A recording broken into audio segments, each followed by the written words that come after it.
श्री सच्चिदानंद सद्गुरु साईनाथ महाराज की जय। अध्याय 8 मानव जन्म का महत्व। श्री साईं बाबा की भिक्षावृत्ति, भाई जवाई की सेवा शुश्रूषा, श्री साईं बाबा का शयन कक्ष, कुचालचंद पर प्रेम। जैसा कि गत अध्याय में कहा गया है, अब श्री हेमानपद मानव जन्म की महत्ता को विस्तृत रूप में समझाते हैं। श्री साईं बाबा किस प्रकार भिक्षा उपार्जन करते थे, भाई जमाई उनकी किस प्रकार सेवा किया करती थी, वे मस्जिद में तात्या कोते और मालसा पति के साथ किस प्रकार शयन करते तथा कुचालचंद पर उनका कैसा स्नेह था, इसका आगे वर्णन किया जाएगा।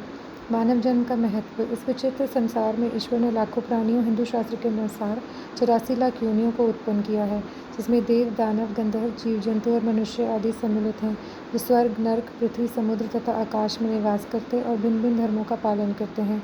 इन प्राणियों में जिनका पुण्य प्रबल है, वे स्वर्ग में निवास करते हैं और अपने सत्कृत्यों का फल भोगते हैं।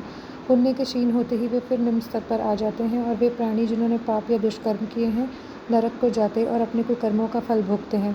जब उनके पाप और पुण्यों का समन्वय हो जाता है, तब उन्हें मानव जन्म और मोक्ष करने का अवसर प्राप्त होता है। जब पाप और पुण्य दोनों नष्ट हो जाते हैं, तब वे मुक्त हो जाते हैं। अपने कर्म तथा प्रारब्ध के अनुसार ही आत्माएं जन्म लेती हैं या काया प्रवेश करती हैं। मनुष्य शरीर अनमोल। यह सत्य है कि समस्त प्राणियों में 4 बातें एक समान हैं: आहार, निद्रा, भय और मैथुन। मानव प्राणी को ज्ञान एक विशेष देन है, जिसकी सहायता से ही वह ईश्वर दर्शन कर सकता है, जो अन्य किसी योनि में संभव नहीं। यही कारण है कि देवता भी मानव योनि से ईर्ष्या करते हैं तथा पृथ्वी पर मानव जन्म धारण करने के हेतु सदैव ललायित रहते हैं, जिससे उन्हें अंत में मुक्ति प्राप्त हो। किसी किसी का ऐसा भी मत है कि मानव शरीर अति दोषयुक्त है। यह कृमि, मज्जा और कफ से परिपूर्ण, क्षणभंगुर, रोगग्रस्त तथा नश्वर है। इसमें कोई संदेह नहीं है कि ये कथन अत्यंत सत्य है, परंतु इतना दोषपूर्ण होते हुए भी मानव शरीर का मूल्य अधिक है, क्योंकि ज्ञान की प्राप्ति केवल इसी योनि में संभव है। मानव शरीर प्राप्त होने पर ही तो ज्ञात होता है कि यह शरीर नश्वर और विश्व परिवर्तनशील है, और इस प्रकार धारणा कर इंद्रियजन्य विषयों को तिलांजलि देकर तथा सत असत का विवेक कर ईश्वर साक्षात्कार किया जा सकता है। इसलिए यदि हम शरीर को तुच्छ और अपवित्र समझकर उसकी उपेक्षा करें, तो हम ईश्वर दर्शन के अवसर से वंचित रह जाएंगे। यदि हम उसे मूल्यवान समझकर उसका मोह करें, तो हम इंद्रिय सुखों की ओर प्रवृत्त हो जाएंगे, और तब हमारा पतन भी सुनिश्चित ही है। इसलिए उचित मार्ग जिसका अवलंबन करना चाहिए यह है कि ना तो देह की उपेक्षा करो और ना ही उसमें आसक्ति रखो। केवल इतना ही ध्यान रहे कि किसी घुड़सवार का अपनी यात्रा में अपने घोड़े पर तब तक ही मोह रहता है, जब तक वह अपने निर्दिष्ट स्थान पर पहुंचकर लौट ना जाए। इसलिए ईश्वर दर्शन या आत्म साक्षात्कार के निमित्त शरीर को सदा ही लगाए रखना चाहिए, जो जीवन का मुख्य ध्येय है। ऐसा कहा जाता है कि अनेक प्राणियों की उत्पत्ति करने के पश्चात भी ईश्वर को संतोष नहीं हुआ। कारण यह है कि कोई भी प्राणी उसकी अलौकिक रचना और सृष्टि को समझने में समर्थ न हो सकता। इसी कारण उसने एक विशेष प्राणी अर्थात मानव जाति की उत्पत्ति की और उसे ज्ञान की विशेष सुविधा प्रदान की। जब ईश्वर ने देखा कि मानव उसकी लीला, अद्भुत रचनाओं तथा ज्ञान को समझने के योग्य है, तब उन्हें अति हर्ष एवं संतोष हुआ, भागवत स्कंध के अनुसार। इसलिए मानव जन्म प्राप्त होना बड़े सौभाग्य का सूचक है। उच्च ब्राह्मण कुल में जन्म लेना तो परम सौभाग्य का सूचक है, परंतु श्री साईं चरणाम्बुजों में प्रीति और उनकी शरणागति प्राप्त होना इन सभी में अति श्रेष्ठ है। मानव का प्रयत्न। इस संसार में मानव जन्म अति दुर्लभ है।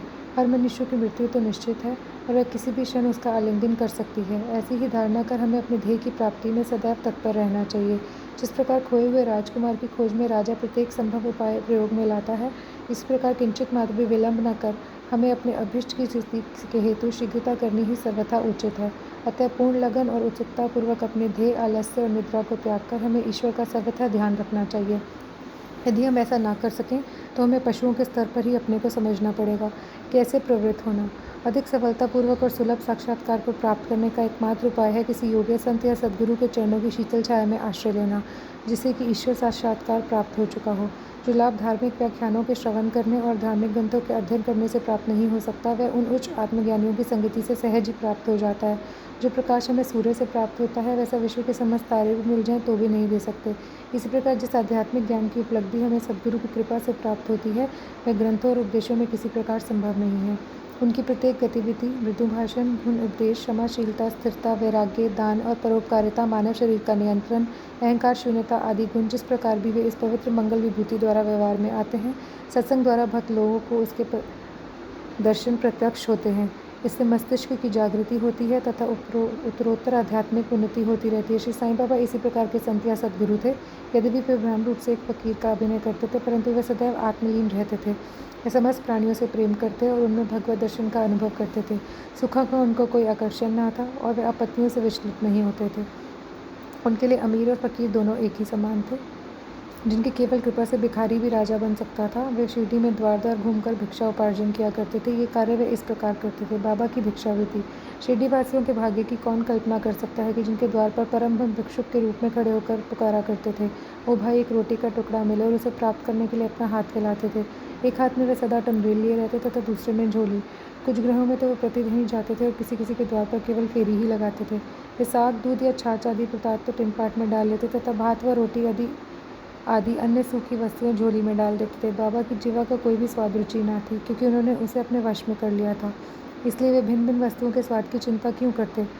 जो कुछ भी भिक्षा में उन्हें मिल जाता, उसे ही वे मिश्रित कर संतोषपूर्वक ग्रहण करते थे। अमुक पदार्थ स्वादिष्ट है या नहीं, बाबा ने उस ओर कभी ध्यान ही नहीं दिया, मानो उनकी जीवा में स्वाद का बोध ही ना हो। ये केवल मध्याह्न तक ही भिक्षा उपार्जन करते थे। ये कार्य बहुत अनियमित था। किसी दिन तो वे छोटी सी फेरी ही लगाते तथा किसी दिन 12 बजे तक वे एकत्रित भोजन एक कुंडी में डाल देते, जहाँ कुत्ते, बिल्लियाँ, कौवे आदि स्वतंत्रतापूर्वक भोजन करते थे। बाबा ने उन्हें कभी नहीं भगाया। एक स्त्री भी जो मस्जिद में झाड़ू लगाया करती थी, रोटी के 10-12 टुकड़े उठाकर अपने घर ले जाती थी, परंतु किसी ने भी कभी उसे नहीं रोका।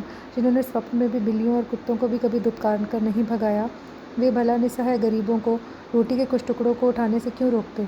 ऐसे महान पुरुष का जीवन धन्य है। शिरडीवासी जो पहले उन्हें केवल एक पागल ही समझते थे, और वे शिरडी में इसी नाम से विख्यात भी हो गए थे। जो भिक्षा के कुछ टुकड़ों पर निर्वाह करता हो, भला उसका कोई आदर कैसे करता। परंतु ये तो उदार हृदय, त्यागी और धर्मात्मा थे। यद्यपि वे बाहर से चंचल और अशांत प्रतीत होते थे, परंतु अंतःकरण से दृढ़ और गंभीर थे। उनका मार्ग गहन तथा गूढ़ था। फिर भी ग्राम में एक ऐसा श्रद्धावान और सौभाग्यशाली व्यक्ति थे, जिन्होंने उसे पहचान कर एक महान पुरुष माना। ऐसी ही घटना एक नीचे दी जाती है। बैजाबाई की सेवा। तात्या कोते की माता, जिनका नाम बैजाबाई था, दोपहर के समय एक टोकरी में रोटी और भाजी लेकर जंगल को जाया करती थी। वे जंगल में कोसों दूर जाती और बाबा को ढूंढकर उनके चरण पकड़ती थी। बाबा तो शांत और ध्यानमग्न बैठे रहते थे। वे एक पत्तल बिछाकर उस पर सब प्रकार के व्यंजनादि जैसे रोटी, साग आदि परोसती और बाबा से भोजन कर लेने के लिए आग्रह करती। उसकी सेवा तथा श्रद्धा की रीति बड़ी ही विलक्षण थी। प्रतिदिन दोपहर को जंगल में बाबा को ढूंढना और भोजन के लिए आग्रह करना। उनकी इस सेवा और उपासना की स्थिति बाबा को अपने अंतिम क्षणों तक बनी रही। उनकी सेवा का ध्यान कर बाबा ने उनके पुत्र को बहुत लाभ पहुंचाया। माँ और बेटे दोनों ही फकीर पर दृढ़ निष्ठा रखते थे। उन्होंने बाबा को सदैव ईश्वर के समान ही पूजा। बाबा उनसे कभी कभी कहा करते थे, फकीरी ही सच्ची अमीरी है, उसका कोई अंत नहीं। जिसे अमीरी के नाम से पुकारा जाता है, वे शीघ्र ही लुप्त हो जाने वाली है। कुछ वर्षों के अनंतर बाबा ने जंगल में विचारना त्याग दिया। वे गाँव में ही रहने लगे और मस्जिद में ही भोजन करने लगे। इस कारण बैजामाई को भी उन्हें जंगल में ढूंढने के लिए कष्ट से छुटकारा मिल गया। तीनों का शयन कक्ष। ये संत पुरुष धन्य हैं, जिनके हृदय में भगवान वासुदेव सदैव वास करते हैं। वे भक्ति भाग्यशाली हैं, जिन्हें उनका सानिध्य प्राप्त होता है। ऐसे ही दो भाग्यशाली भक्त तात्या कोते पाटिल और भगत मालसापति, दोनों ने बाबा के सानिध्य का सदैव पूर्ण लाभ उठाया। बाबा दोनों पर एक समान प्रेम रखते थे। ये तीनों महानुभाव मस्जिद में अपने सिर पूर्व, पश्चिम तथा उत्तर की ओर करते और केंद्र में एक दूसरे के पैर से पैर मिलाकर शयन किया करते थे। बिस्तर में लेटे लेटे ही वे आधी रात तक प्रेमपूर्वक वार्तालाप और इधर उधर की चर्चाएं किया करते थे।